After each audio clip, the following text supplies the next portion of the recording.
happened. What?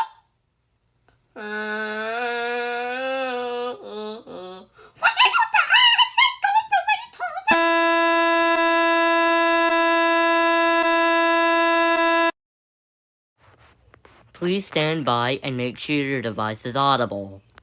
At around 6 in the morning, a group of nomads tried to bring back a plush that was agonizingly dangerous. The company that made it was bankrupt due to the powers that plush can be.